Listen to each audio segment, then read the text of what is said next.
Hello students, welcome back once again. My name is Abhishek Sahu and this is Electricity Part 4th. आज हम इस video में पढ़ेंगे combination of resistances. अगर हम रेजिस्टेंसेज को सीरीज में कनेक्ट करें तो इक्विवेलेंट रेजिस्टेंस क्या होगी, मतलब उनका ओवरऑल जो रिजल्ट होगा वो क्या होगा।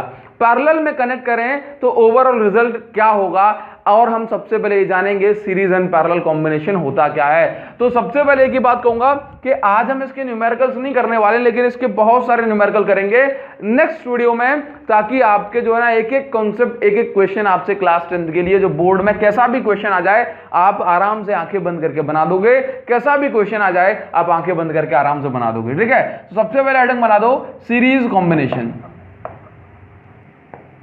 सीरीज कॉम्बिनेशन क्या होता है, देखो याद रखना, हमेशा जो बातें आपको बता रहा हूं वो आपको अच्छे से नोट करनी है। आपको अच्छे से सारी बातों को नोट करना, आपको कभी भी कोई प्रॉब्लम नहीं होगी, ठीक है। देखो मैंने कहा सीरीज कॉम्बिनेशन होता है एक, और एक होता है पैरेलल कॉम्बिनेशन। सीरीज में क्या होता है भाई, सीरीज तो का मतलब है सीरीज एक के बाद एक के बाद एक, और पैरेलल का मतलब है कि आपको देखने में ही पैरेलल कॉम्बिनेशन समझ में आ जाएगा। अभी आपको एक्चुअल आइडेंटिफिकेशन बताता हूं कि एक्चुअल आइडेंटिफिकेशन कैसे है, ठीक है। देखो मैंने कहा सीरीज कॉम्बिनेशन, हम उस कॉम्बिनेशन को कहते हैं कि जो करंट पहली रेजिस्टेंस से पास हो रहा है। देखो ये क्या है, अपनी रेजिस्टेंस, इसको हमने बोला R1 R2 R3। जैसे मान लो अगर R1 से I करंट पास हुआ और R2 से भी I करंट पास हुआ, इसका मतलब है R1 R2 सीरीज में है। अगर तीनों से I करंट पास हुआ तो इसका मतलब है कि तीनों क्या है, सीरीज कॉम्बिनेशन में है। सीरीज कॉम्बिनेशन की पहचान ये है कि जितना करंट पहली से पास हो उतना ही करंट बाकी सारे रेजिस्टेंस से अगर पास होता है तो वो सीरीज कॉम्बिनेशन कहलाता है। नाउ एक बात याद रखना कि हमने जो है इनके साथ एक बैटरी कनेक्ट कर दी, जिसका जो पोटेंशियल डिफरेंस है वो है आपका V वोल्ट, कितना V वोल्ट। अब आपको एक बहुत ज्यादा जरूरी बात समझनी है कि मान लो अगर मेरे पास पैरेलल कॉम्बिनेशन में इस तरह से बना दिया, ये रहा पैरेलल कॉम्बिनेशन। अब ये भी बैटरी है V, यहां से करंट आया कुछ I, ये रहा आपके पास R1, ये है R2 और ये आपके पास R3। यहां से करंट आया I, लेकिन इसको उस करंट को तीन रास्ते मिल गए। एक है सामने जाने वाला, लेट्स से मान लो ऊपर चला गया I1 करंट, यहां आ गया I2 करंट और यहां आ गया I3 करंट। तो हम क्या बोलेंगे भाई कि जब करंट की जो वैल्यू है, करंट का जो अमाउंट है वो डिस्ट्रीब्यूट हो जाए into various resistances, then we say this combination is in parallel combination, ठीक है ना। ये कौन सा कॉम्बिनेशन है, ये पैरेलल कॉम्बिनेशन ऑफ रेजिस्टेंस है, ठीक है। तो भाई जैसे मान लो अगर मैं आपसे से बोल दूं कि ये मेरे पास एक रेजिस्टेंस है, ये मेरे पास एक रेजिस्टेंस है, ये मेरे पास एक रेजिस्टेंस है। अब आप ये बता दो कि कौन सी रेजिस्टेंस पैरेलल में है, कौन सी सीरीज में है। तो क्या बोलोगे, जैसे मान लो मैंने इसको नाम दे दिया R1 R2 R3। तो देखो यहां से R1 से करंट फ्लो हुआ लेट्स से 10 एम्पियर, ये पूरा का पूरा 10 एम्पियर इसमें से पास होगा। इसके बाद 10 एम्पियर जैसे यहां आएगा, इसको दो रास्ते मिल गए दो रास्ते, तो ये करंट, कुछ करंट यहां चला जाएगा, कुछ करंट यहां चला जाएगा। जहां से करंट डिस्ट्रीब्यूट हो जाए, जहां से करंट बढ़ जाए, हम उन दोनों को पैरेलल में बोलते हैं। तो ये किसमें है, बोले ये पैरेलल में। तो हम इसको ऐसे बना सकते हैं, अभी आपको समझा देंगे सारी बातें, लेकिन अभी आप सीरीज पैरेलल कॉम्बिनेशन तो पहचान जाओ, ठीक है। ये इस तरह से बन जाएगा, देखो करंट आया, ये 10 एम्पियर गया, यहां से गया, इसके बाद दो जगह बढ़ गया, ये दो जगह बढ़ गया, तो हम बोलेंगे ये दोनों किसमें है, पैरेलल में। तो हमेशा याद रखना सीरीज पैरेलल कॉम्बिनेशन की पहचान क्या होती है। इसके बाद एक और जरूरी बात, एक चीज नोट करो कि जब करंट के रास्ते में कोई भी रेजिस्टेंस आएगी वहां पर पोटेंशियल ड्रॉप होता है। जब करंट के रास्ते में कोई भी रेजिस्टेंस आएगी वहां पर पोटेंशियल ड्रॉप होता है, या फिर बोलूं पोटेंशियल चेंज होता है। क्या होता है, पोटेंशियल चेंज होता है, ठीक है। नाउ अगर मैंने बोला कि ये रहा आपके पास V, इस पूरी बैटरी का जो पोटेंशियल है वो है V। अगर मैं इसी चीज को ऐसे समझूं कि मेरे पास एक ये रेजिस्टेंस है, एक मेरे पास ये दूसरी रेजिस्टेंस है, इसके बाद यहां पर एक बैटरी लगी है 100 वोल्ट की, कितने की, 100 वोल्ट की। अब इसमें करंट फ्लो हो रहा है लेट्स से 10 एम्पियर, क्लियर। अब देखो जब करंट के रास्ते में रुकावट आएगी तब पोटेंशियल चेंज होगा, अदरवाइज पोटेंशियल चेंज नहीं होगा। हमेशा याद रखना, जैसे मान लो बड़ा वाला टर्मिनल है, अब बड़े वाले टर्मिनल का जो पोटेंशियल है वो है आपका 100 वोल्ट, और छोटे वाले का है लेट्स से 0 वोल्ट। तो ओवरऑल पोटेंशियल का डिफरेंस कितना हो गया, 100 वोल्ट, 100 माइनस 0, ठीक है। ध्यान से देखना, ये वाले टर्मिनल कितने पोटेंशियल पे बोला, 100, तो यहां पर 100, यहां 100, यहां 100, यहां पर 100 वोल्ट पोटेंशियल होगा। जब तक रेजिस्टेंस नहीं आती तब तक जो है पोटेंशियल नहीं बदलेगा। तो यहां पर 100, और ये देखो ये वाला पॉइंट किससे कनेक्ट है, 0 से। तो यहां पर 0, यहां 0, यहां 0, यहां 0, यहां 0। तो देखो यहां पर 100 है और यहां पर 0 होना ही पड़ेगा क्योंकि ये 0 वोल्ट से कनेक्ट है। इसका मतलब है कि जो पोटेंशियल है वो यहां से लेके यहां तक जब आएगा करंट तो पूरा 100 से 0 हो जाएगा, मतलब पोटेंशियल चेंज हो जाएगा। क्या हो जाएगा, पोटेंशियल चेंज हो जाएगा। तो याद रखना कि सीरीज देखो यहां पे मान लो 50 हो गया और यहां 50 से और ड्रॉप हो गया और 0 हो गया। बात समझ पाओगे। तो यहां पे देखो जब जब सीरीज कॉम्बिनेशन की बात की जाए तो बताओ क्या चीज कॉमन रहती है, तो बोलना कि हर रेजिस्टेंस में करंट जो आई है वो कॉमन रहता है, बिकॉज उसके पास कोई और रास्ता नहीं होता। ठीक है ना, ये आई करंट है, इसके पास कोई और रास्ता नहीं है। यहां पर जो पोटेंशियल डिफरेंस आया वो है V1, यहां पर पोटेंशियल डिफरेंस आया V2 और यहां पर पोटेंशियल डिफरेंस आया V3। ठीक है, तो अब आप लिखिए, अब आप लिखो डेरिवेशन करने वाले हैं इसके लिए। इन सीरीज कॉम्बिनेशन, सीरीज कॉम्बिनेशन, अच्छा एक चीज और बताऊं मैं, एक चीज और बताता हूं आपको कि लेट से आपसे पूछा जाता है, ये बहुत ज्यादा पूछे जाने वाला क्वेश्चन है और जो कि मोस्ट इंपोर्टेंट क्वेश्चन आप इसको बोल सकते हो कि हमारे घरों में जो कॉम्बिनेशन यूज किया जाता है वो सीरीज कॉम्बिनेशन होता है या पैरेलल कॉम्बिनेशन, मतलब डोमेस्टिक हो या फिर इंडस्ट्रियल हो, सीरीज कॉम्बिनेशन यूज किया जाता है या पैरेलल कॉम्बिनेशन। तो सबसे पहले तो हमें समझ में आना पड़ेगा ना कि रेजिस्टेंस होती है हमारे घर में, तो हमारा आंसर बिल्कुल होती है। जैसे कि बल्ब है, बल्ब के अंदर भी रेजिस्टेंस होती है। जितने भी इलेक्ट्रिकल अप्लायंसेस हैं उन सब के अंदर रेजिस्टेंस होती है, उन सब के अंदर रेजिस्टेंस होती है। मतलब कोई भी मटेरियल अगर उसमें करंट फ्लो हो रहा है तो रेजिस्टेंस तो है। तो ये रेजिस्टेंस का मतलब है ये एक डिवाइस होगा, दूसरा डिवाइस होगा, तीसरा डिवाइस होगा। तो मान लो अगर मैं आपसे से बोल दूं कि घरों के अंदर कौन सा कॉम्बिनेशन अच्छा होता है, कौन सा कॉम्बिनेशन यूज होता है। जैसे मान लो मैंने कहा ये लगा दिया आपने एक बल्ब, क्या लगा दिया, ये लगा दिया आपने एक बल्ब, ठीक है ना। ये लगा दिया आपने एक फैन, तो फैन की कुछ रेजिस्टेंस होगी। ये लगा दिया आपने एक कूलर, ठीक है। अब आपने जो है ना यहाँ पर जो बैटरी है या फिर मैं बोलूँ पावर सोर्स है वो कनेक्टेड है। अब मान लो कि घर में अगर ऐसा हो जाए कि एक डिवाइस खराब हो जाए, क्या हो जाए, एक डिवाइस खराब हो जाए या एक डिवाइस का जो वायर है वो टूट जाए यहां से, तो क्या ये चीज सही रहेगी कि एक डिवाइस के खराब होने से बाकी दो में भी करंट ना पहुंचे, बाकी दो भी ना चले? देन हमारा आंसर नहीं रहेगी ना। तो घरों में हमेशा पैरेलल कॉम्बिनेशन यूज होता है। जैसे मान लो कि अगर ये वाली जो वायर है वो टूट जाए तो बाकी जो दो डिवाइस हैं वो चलते रहेंगे। जबकि सीरीज कॉम्बिनेशन में क्या होता है कि अगर एक भी जगह एक भी डिवाइस आपका खराब हुआ तो बाकी सब में जो करंट की वैल्यू है, मतलब बाकी सब में किसी में करंट नहीं पहुंचेगा। जैसे मान लो करंट आ रहा है यहां से, आपने कहा बोला सर R1 R2 में तो पहुंच गया, नहीं, R1 R2 में नहीं पहुंचा। हमेशा याद रखना करंट जब माना जाता है जब सर्किट आपकी क्लोज हो, ठीक है ना। तो घरों में कौन सा कॉम्बिनेशन यूज होता है, then your answer should be parallel combination. Because parallel combination में अगर एक डिवाइस खराब हो जाए, एक स्विच खराब हो जाए, एक की खराब हो जाए तो बाकी सारे डिवाइसेस नॉर्मली वर्क करते रहते हैं। ये चीज आप हमेशा याद रखेंगे। तो डोमेस्टिक पर्पस के लिए आपका ये वाला डिवाइस सही होता है, ठीक है। नाउ अब एक सवाल और बनता है जिसको आपको समझना चाहिए कि सीरीज, नोट करो सारी बातें, सीरीज कॉम्बिनेशन और पैरेलल कॉम्बिनेशन की हमें जरूरत क्यों होती है, ठीक है ना। तो मान लो मैंने कहा कि मेरे पास 3 रेजिस्टेंस लगी हैं, एक 10 ओम की रेजिस्टेंस है, ठीक है, एक दूसरी 10 ओम की रेजिस्टेंस लगी हुई है और एक तीसरी 10 ओम की रेजिस्टेंस लगी हुई है, इस तरह से। तो मैंने कहा ये तीनों 10-10 ओम की रेजिस्टेंसेस इकट्ठी मिलकर कितने ओम की रेजिस्टेंस मुझे बना के देंगी, तो क्या बोलोगे 30 ओम की।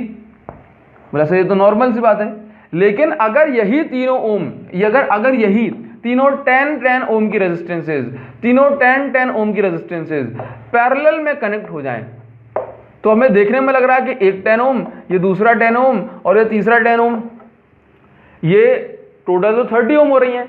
लेकिन जब ये पैरेलल कॉम्बिनेशन में लगी होती हैं तो ये 30 ओम का वर्क नहीं करती, यहां तक कि ये खुद 10 ओम तक का वर्क नहीं कर पाती। ये कितने का वर्क कर पाती हैं, ये 3.3 ओम का वर्क कर पाती हैं। तो मतलब अगर आपने रेजिस्टेंसेस को स्पेशल अरेंजमेंट में लगा दिया, चाहे वो सीरीज हो या फिर पैरेलल हो, तो उनका जो इफेक्ट है ना, जो ओवरऑल इफेक्ट है वो बदल सकता है। और वो किस तरह से बदलता है, इसके लिए हमें डेरिवेशन करना है, ठीक है ना। डेरिवेशन एकदम सिंपल है, अब आपको कुछ नहीं करना, सारी बातों पर ध्यान देना है बस। Now in series combination, series combination में क्या होता है, अब आपको समझ में आ गया। सीरीज कॉम्बिनेशन में हमेशा याद रखना पोटेंशियल ड्रॉप हो जाएगा और करंट सब में सेम रहेगा। तो हम जानते हैं वो according to Ohm's law, B is equal to I R, ठीक है। वी नो नाउ अब देखो यहां पर आपको क्या करना है, ये जो फॉर्मूला है ना B is equal to I R, तो आप यहां पे लिखेंगे B is equal to I into resistances in series combination. ये क्या है, ये ओवरऑल रेजिस्टेंसेज सीरीज कॉम्बिनेशन में। देखो फॉर्मूला होता है ओम्स लॉ से B is equal to I into R, R क्या है, ओवरऑल रेजिस्टेंस। तो देखो हम यहां पे क्या करेंगे कि भाई B को हम क्या लिख सकते हैं, V1 plus V2 plus V3 is equal to I into R S का मतलब क्या, रेजिस्टेंस इन सीरीज। तो V1 को क्या लिख सकता हूं, आई R1, देखो इसको I1 R1 नहीं लिख सकता क्योंकि तीनों रेजिस्टेंस में I करंट फ्लो रहा है, ठीक है। V2 को क्या लिख सकता हूं, I R2, V3 को क्या लिख सकता हूं, I R3 is equal to I RS। Now यहां पे क्या करेंगे, यहां पे आपका I कॉमन आ गया, R1 plus R2 plus R3, ठीक है। अच्छा वन सेकेंड, ठीक है चलिए, is equal to I RS। तो यहां से I से I कैंसिल हो जाएगा, तो रेजिस्टेंसेज इन सीरीज कॉम्बिनेशन में क्या हो गया आपका, देखो यहां से रेजिस्टेंसेज इन सीरीज कॉम्बिनेशन, अगर आपकी जो रेजिस्टेंसेज हैं सीरीज कॉम्बिनेशन में लगी हैं तो वो तीनों ऐड हो जाती हैं, क्या हो जाती हैं, ऐड हो जाती हैं, ठीक है। तो ये है आपका इक्विवेलेंट रेजिस्टेंस का फॉर्मूला। बात समझ में आ गई, ठीक है। अगर तीन रेजिस्टेंस लगी हैं 10 ओम की, तो आपकी इकट्ठे हो कितनी हो जाएंगी, 30 ओम हो जाएंगी। नाउ हेडिंग बनाओ पैरेलल कॉम्बिनेशन। पैरेलल कॉम्बिनेशन में क्या होता है, तो अब आपको बहुत आसानी से सारी बातें समझ में आ जाएंगी, अब आपको किसी भी तरह की टेंशन नहीं लेना, ठीक है ना।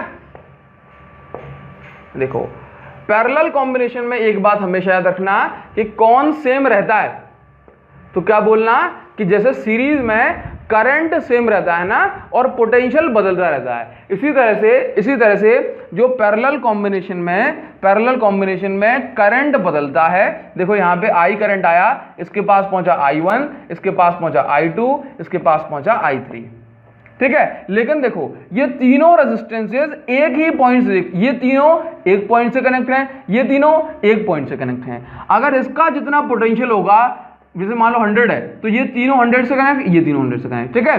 तो इसका मतलब क्या हो गया, ये तीनों 100 से कनेक्ट और ये तीनों 0 से कनेक्ट, मान के चलो। तो आपको ये चीज क्लियर होनी चाहिए कि यहां पर देखो कौन डिवाइड हो रहा है, करंट यहां पे आया था I, करंट तीनों में बट गया I1 I2 I3। तो पैरेलल कॉम्बिनेशन में करंट डिवाइड होता है और सीरीज कॉम्बिनेशन में वोल्टेज। तो आप यहां पे लिखेंगे इन पैरेलल कॉम्बिनेशन लिख देना, इन parallel combination current divides while voltage remains same across terminals, ठीक है। अक्रॉस टर्मिनल ब्रैकेट में लिख देना कॉमन टर्मिनल, ठीक है। ये तीनों का कॉमन पॉइंट है ना। चलिए आपको इतनी बात समझ में आ रही है ना। नाउ क्या करना है कि इसका जो डेरिवेशन है अपन इस साइड करेंगे, तो मैं एक काम कर दे रहा हूं, इसको लिख दे रहा हूं यहां पे, resistances in series RS is equal to R1 plus R2 plus R3, ठीक है ना। नाउ देखो तो यहां पर इसको सॉल्व करते हैं। यहां से हमने पढ़ा है अकॉर्डिंग टू ओम्स लॉ, तो ये हो जाएगा आपका B is equal to I into RP, clear. अब देखना यहां पे देखो क्या होगा कि B तो कॉमन रहता है, तो मैंने B को V लिखा, जबकि करंट बदलता है ना, तो मैं इसको लिख देता हूं I1 plus I2 plus I3। आप लिख दिया I1 plus I2 plus I3 into RP। इस RP की वैल्यू मुझे निकालनी है, क्लियर है। नाउ क्या करेंगे, तो कुछ नहीं करना। अगर मैं इसको ऐसा बोलूं V is equal to I1 को क्या लिख सकता हूं, V upon R1, according ohms law से लिख सकता हूं। V इज इक्वल टू, देखो I इज इक्वल टू क्या होता है, I इज इक्वल टू क्या होता है, V upon R, V is equal to I, तो I is equal to V upon R। तो I1 is equal to V upon R1। बोला V1 अपॉन R1 क्यों नहीं लिया, तो V1 अपॉन R1 इसलिए लिया क्योंकि इसमें जो है जो पैरेलल कॉम्बिनेशन में है पोटेंशियल सेम रहता है, ठीक है। तो आपका V अपॉन R1 ये हो जाएगा आपका V अपॉन R2 और ये हो जाएगा आपका ओके ये हो जाएगा आपका V अपॉन R3 और ये है आपका RP, ठीक है। अब मैं एक काम कर सकता हूं, एक काम कर दूं मैं कि ये वाला जो RP है ना इसको मैं दूसरे साइड भेज दे रहा हूं। ये वाला जो RP लिखा है मैं इसको नीचे भेज दे रहा हूं। RP का मतलब है पैरेलल कॉम्बिनेशन। तो ये सब के V से, जैसे मान लो इस V को V अपॉन RP कर दिया, इन सब का जो V होगा वो कॉमन आ जाएगा बाहर। तो V 1 upon R1 plus 1 upon R2 plus 1 upon R3, clear है। तो V से V कैंसिल हो गया तो बचा आपका 1 upon RP is equal to 1 upon R1 plus 1 upon R2 plus 1 upon R3, ठीक है। तो अगर आपका कोई भी रेजिस्टेंसेस दी गई हैं पैरेलल कॉम्बिनेशन में तो वो किस तरह से ऐड होंगी, वो उनके रेसिप्रोकल उनके ऐड हो जाएंगे, ठीक है ना। बात समझ गए। अब देखो अगर मैं इसके बेसिस पर एक छोटा सा क्वेश्चन अगर आपको करने को दूं, जो न्यूमेरिकल से बहुत सारे करेंगे नेक्स्ट वीडियो में, उसकी टेंशन मत लो, आप इसका स्क्रीनशॉट ले लो, फोटो खींच लो उसका, ठीक है ना। उसके बाद हम एक छोटा सा न्यूमेरिकल करके बताता हूं आपको, जो कि एक्चुअली न्यूमेरिकल नहीं है, ठीक है, ताकि एक अंदाजा लगना चाहिए आपको कि ऐसा है। जैसे मान लो मैंने कहा मेरे पास एक रेजिस्टेंस है, ये 4 ओम, ये 4 ओम, ये पैरेलल में है, तो इनकी इक्विवेलेंट रेजिस्टेंस कितनी होगी, मतलब ये दोनों 4 ओम की रेजिस्टेंसेस पैरेलल कॉम्बिनेशन में कनेक्ट होते हुए कितने का वर्क करेंगी। तो क्या बोलना कि इक्विवेलेंट रेजिस्टेंस का फॉर्मूला है 1 upon RP is equal to 1 upon R1। तो 1 अपॉन R1 मतलब 1 अपॉन 4 प्लस 1 अपॉन R1 इसका मतलब 1 अपॉन 4। तो जैसे मान लो अगर तीसरी रेजिस्टेंस और होती है यहाँ पे, कितनी हो जाती, लेट्स से हो जाती है आपकी 6, ठीक है। तो आपका हो जाता है ये 1 अपॉन 6। कुछ नहीं करना, बस इन तीनों को ऐड कर देना है, मतलब सॉल्व कर देना, आंसर ये आ जाएगा आपका 12, 3 प्लस 3 प्लस 2। तो ये कितना हो गया 1 upon RP is equal to, ये हो जाएगा आपका 3 6 8 अपॉन 12। तो आपका ये हो गया 4 2 जा एंड 4 3 जा। तो देखो 1 अपॉन RP की वैल्यू आ गई 2/3 ओम। तो अपन को तो RP चाहिए ना, पैरेलल कॉम्बिनेशन मतलब RP चाहिए, 1 अपॉन RP थोड़ी ना चाहिए। तो RP की वैल्यू कितनी हो जाएगी 3/2 ओम। 3/2 का मतलब क्या होता है 1.5। तो आंसर कितना आ गया आपका 1.5 ओम। क्लियर है इतनी बात। तो देखो हमेशा याद रखना कि पैरेलल कॉम्बिनेशन में चाहे हजारों रेजिस्टेंस लगी हो, लेकिन जो आंसर आएगा ना वो सबसे छोटी वाली रेजिस्टेंस से कम आएगा। जैसे मान लो इसमें 6 4 4 ये रेजिस्टेंस लगी हैं, तो आंसर जो आएगा ना वो सबसे छोटी से कम आएगा। जैसे मान लो अगर मैं इसमें ऐसा बोल दूं कि 6 4 1 लगी होती, तो जो आंसर आएगा ना वो सबसे छोटी रेजिस्टेंस से भी कम आएगा, यानी कि 1 से भी कम आंसर आएगा। क्लियर है तेरी बात। चलिए, तो ये पैरेलल कॉम्बिनेशन की बात हुई, ठीक है। अब चलो मैं आपसे एक छोटा क्वेश्चन पूछता हूं और कमेंट सेक्शन में मुझे लिख करके बताना। उसके बाद ये वीडियो कैसी लगी ये भी बता देना। अच्छा बताओगे तो बहुत सारे स्टूडेंट्स जो आपके बाद आएंगे उनके लिए आपका कमेंट रिव्यू बन जाएगा, एक फीडबैक बन जाएगा। आपके कमेंट को पढ़कर ही वो इस वीडियो में आगे बढ़ेंगे। अच्छा ये बताओ, आज के लिए आपका क्वेश्चन ये है कि what is the unit of specific resistance, ठीक है ना। स्पेसिफिक रेजिस्टेंस को ही हम रेजिस्टिविटी कहते हैं।